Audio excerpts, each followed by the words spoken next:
Professor, a humanidade gosta de cultuar o fim do mundo? Gosta de pensar no fim do mundo como uma das formas de controlar a natureza, coisa que nós não temos como fazer. Nosso controle sobre a natureza é muito limitado. Mas grandes eventos, aqueles que poderiam inclusive levar a terminar o nosso planeta e a vida nele, nós gostamos até de supor, faz parte de uma certa infantilidade nossa, que é possível a gente dizer, vai acabar, virá uma grande hecatombe, vai haver uma catástrofe. Evidente que nós somos capazes de prever algumas coisas da natureza, mas nós não somos capazes de controlar um fenômeno dessa dimensão. E muita gente, em toda a história humana, trabalhou com a ideia de que poderia adivinhar o dia em que isso vai acontecer. É muito curioso. E, professor, em quais outros períodos da história da humanidade houve essa crença? Várias vezes na história do Ocidente e do Oriente, por exemplo, entre os sumérios, entre os caldeus, há 3.000 anos, se falava do fim do mundo a partir de uma grande enchente. Povos que viviam entre rios, como na Mesopotâmia, entre o rio Tigre e o rio Eufrates, hoje o atual Iraque, né, imaginavam que haveria uma enchente que ia terminar com tudo, que a história do dilúvio ia lavar a maldade, ia deixar só as pessoas que tinham fé ou obedeciam.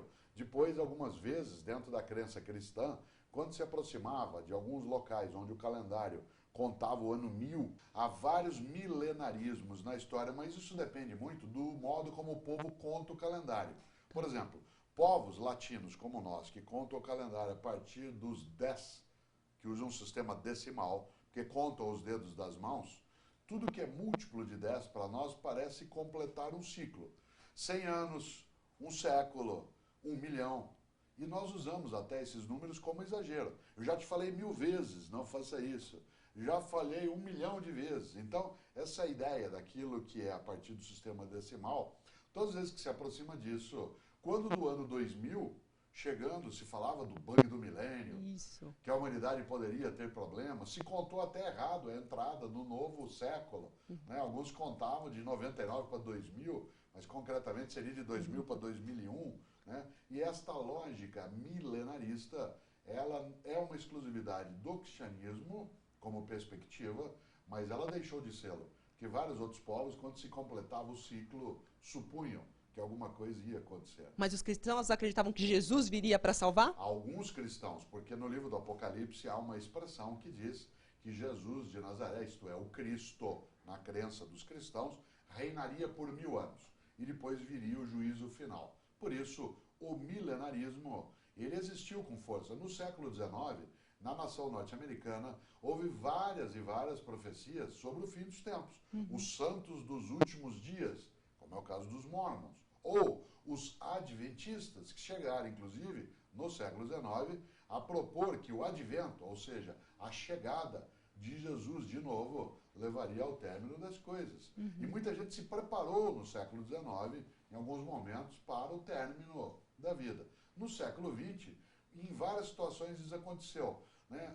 Jim Jones, por exemplo, foi um grande fanático religioso que levou muita gente a se suicidar, aguardando o momento em que a vida terminaria. Então, portanto, aqueles que seriam salvos iam nessa lógica. Nós humanos somos capazes de coisas magníficas e algumas que até pareceriam estranhas em excesso. A gente não se acha muito importante quando a gente pensa Pois assim? é, isso resulta, essa capacidade de supor que sabe o que vai acontecer com o conjuntão da vida, é um pouco do que eu chamaria de antropolatria, a adoração do humano. Achar que nós somos o centro, que nós decidimos, nós fazemos. Não é verdade. Há uma carga mística nessa ideia, há algumas histórias que são fábula, várias vezes em quaisquer dos cantos do nosso planeta. Essa ideia veio à tona no aparecimento do cometa Halley, supondo que a sua cauda, né, levaria à destruição, quando de eventos como algum eclipse, a possibilidade de anunciar o término, ela é recorrente, né, na história da humanidade. A ciência é capaz de dizer quando o nosso mundo vai acabar, já tem até a data. Isto é, diz a física que em 5 bilhões de anos, nosso Sol vai perder energia e, portanto, poderá se tornar uma supernova e entrar em colapso. Mas são 5 bilhões de anos. Demorará, digamos, um pouco mais. As pessoas que acreditam nessa teoria têm a ver com essa questão do controle.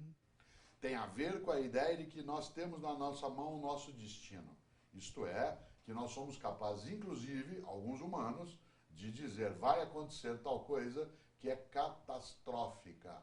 Isto é, não é qualquer coisa, que a gente prevê, eventualmente se vai chover, se uma estrela vai passar de novo, mas o grande evento, e quase sempre está ligado à ideia de purificação, isto é, vai queimar para salvar. É uma coisa cáustica, ela queima para ela poder purificar. Portanto, é algo que prova a nossa capacidade. E, evidentemente, a humanidade sempre, né, trouxe à tona essas possibilidades. Em outros tempos, fruto de uma ciência menos desenvolvida. Hoje, sinal de uma liberdade maior de pensamento, na qual, inclusive, se pode pensar isso que alguns acreditam que tem a base, outros que não. Eu acho que a gente não pode esquecer uma coisa. O fim do mundo, numa data marcada, como 21 de dezembro de 2012, ele não é impossível, mas ele é improvável. Isto é, improvável aquilo que eu não posso provar. Impossível aquilo que eu afirmo que não acontece. Eu não tenho nenhum controle para dizer que acontecerá e nem que não acontecerá. Mas eu acho que é improvável.